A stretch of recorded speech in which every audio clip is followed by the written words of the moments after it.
Kemarin, Kyung-hee memberitahu Yi-kyung tips untuk dapat membunuh orang tanpa ketahuan.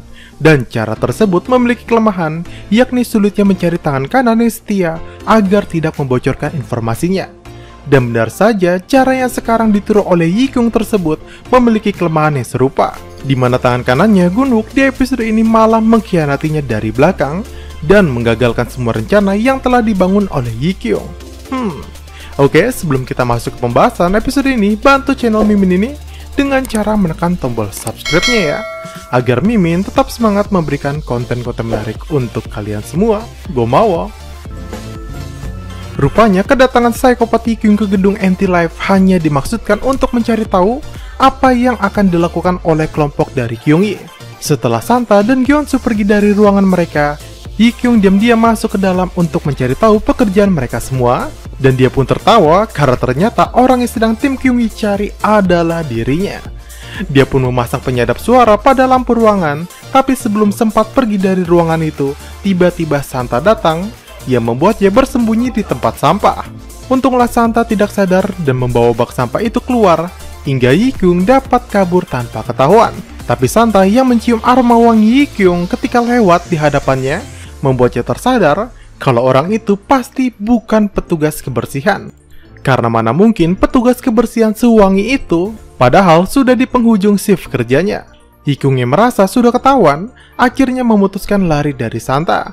Bahkan lebih parahnya, mereka kejar-kejaran sepanjang malam, namun akhirnya Yi-kyung bisa kabur dengan cara melompat dari lantai 2 gedung dan langsung menaiki bus walaupun terpincang-pincang. Esok harinya, Kyung-hee bersama timnya mengadakan rapat mencari tahu celah dari video yang ditayangkan si pelaku di billboard. Dan mereka mendapati beberapa kunci penting, yakni pasti animasi yang ikut ditayangkan pada video menggambarkan ingatan si pelaku yang pernah menontonnya. Dan animasi itu tidak ditayangkan di Korea, jadi pasti pelakunya pernah tinggal di luar negeri selaku pembuat animasi tersebut. Dan jika dihitung dari dibuatnya animasi tersebut dengan umur si pelaku, maka dapat diambil kesimpulan kalau pasti umurnya sekarang masih berusia 20 tahunan. Lalu tiba-tiba di tengah pembicaraan, Santa datang dengan tubuh bau sampah dan keringat. Ia memberitahu kalau ada petugas kebersihan yang memata-matai mereka. Awalnya mereka semua tidak mempercayai Santa, walaupun sudah melihat rekaman CCTV. Sampai akhirnya mereka sadar ucapan Santa benar, karena menemukan penyadap yang dipasang Yi-kyung pada rumah lampu. Lalu dari pengakuan Santa, mereka kembali mendapat kunci menemukan si pelaku, yakni pelaku itu adalah seorang wanita. Dari semua ciri-ciri tersebut, membuat Kyung-hee langsung mendatangi Yi-kyung karena curiga kepadanya. Tapi di sini Yi-kyung sangat pandai sekali berpura-pura. Bahkan kakinya yang cedera setelah melompat ditopang dengan penyangga agar Kyung-hee tidak mencurigainya. Dan akhirnya Kyung-hee pun tidak mendapat apa-apa darinya. Lalu setelah berada di kantor, tiba-tiba Kyung-hee mendapat telepon dari Jeong. Wanita itu memberitahu Kyung-hee kalau psikopat tersebut kini menyuruhnya untuk melakukan sebuah tugas. Dan tugas itu diberikan setelah nantinya mengikuti instruksi bertemu di dekat stasiun. Hal ini membuat Kyung-hee langsung membuat rencana untuk menyergapnya dengan cara sembunyi-sembunyi hanya timnya saja. Tapi Nonana yang merasa hal itu sulit dilakukan, malah berniat melaporkan tugas tersebut kepada Yongsuk. Mereka pun jadi berdebat dan membawa masalah masa lalu tentang keduanya. Terutama Nonana yang membeberkan kalau dulu Kyung-hee adalah sosok atasan yang egois. Dia bahkan rela mengorbankan timnya sendiri asalkan bisa mendapatkan pelaku yang diincarnya. Tidak hanya itu, akibat ulahnya jugalah suaminya menjadi seperti sekarang. Di sini Nonana membela suami Kyung-hee karena menurutnya suami mantan atasannya tersebut sangat kasihan, sangat tertekan akibat negative thinking istrinya yang begitu dalam.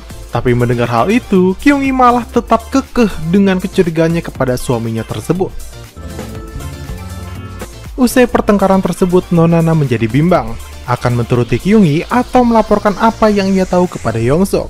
Tapi pada akhirnya dia tetap mengikuti Kyung-hee dengan sebuah syarat, yakni Kyung-hee jangan mengorbankan timnya lagi. Dan aksi mereka pun dijalankan esok harinya dengan memberikan Jeong alat penyadap yang ditaruh di tubuhnya. Jeong pun naik kereta di stasiun menuju wisata museum, dan benar saja ia bertemu dengan kurir penghubung lainnya, yakni seorang nenek yang memberikan sebuah ponsel dan juga sebotol air mineral. Lalu Kyung-hee yang melihat botol air itu menjadi curiga dan takut kalau air itu mengandung racun seperti kejadian sebelumnya. Apalagi Jeong berusaha menuangkan air tersebut di kolam bermain anak, yang membuat Kyung-hee dengan hebohnya menyuruh semua orang di sana agar keluar dari kolam tersebut. Tapi ternyata air tersebut hanyalah air mineral biasa dan tak mengandung racun apapun. Dan Kyung-hee pun menjadi bingung, yang rupanya semua hal itu hanya jebakan saja. Dan ternyata target utama gadis psikopat Hee-kyung adalah Nonana bersama Gyeongso, yang sedari tadi memantau jalannya misi di dalam mobil. Mereka berdua diberikan gas helium dan pintu mobilnya diberi kunci dari luar agar tidak bisa dibuka, yang membuat mereka berdua pun pingsan di dalam. Sedangkan Kyung-hee bersama Santae yang tadi juga dijebak berkeliling mengikuti si nenek, akhirnya mati-matian mencari keberadaan dari Nonana.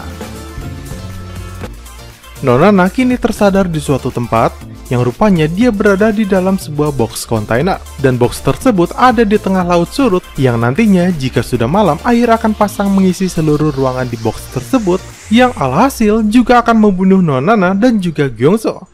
Nonana berusaha mencari cara dan dia menemukan kalau dirinya bukan berada di tengah laut, melainkan di pertemuan dua arus, karena ia menemukan ikan yang hidup di air payau.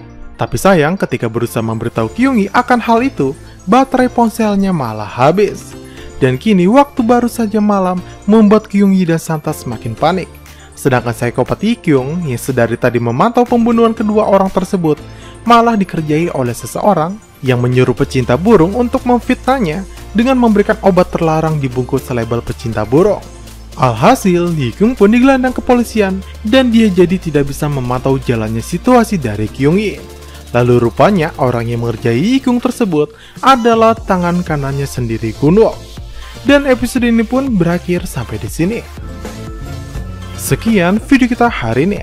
Salah satu alasan mengapa Gunwook berani untuk menggagalkan rencana Kyung-hee, menurut Mimin kemungkinan besarnya ialah karena dirinya takut semua kejahatannya ketahuan. Ingat, di episode sebelumnya dia menolak Hee-kyung yang memasang video di billboard. Itu karena dia tak ingin semakin dekat dengan kepolisian akibat ulah Hee-kyung tersebut. Dan mungkin saja alasannya menggagalkan rencana Hee-kyung masih sama, yakni dia tak ingin cari masalah dengan polisi karena membunuh orang tak bersalah yang juga mantan anggota kepolisian.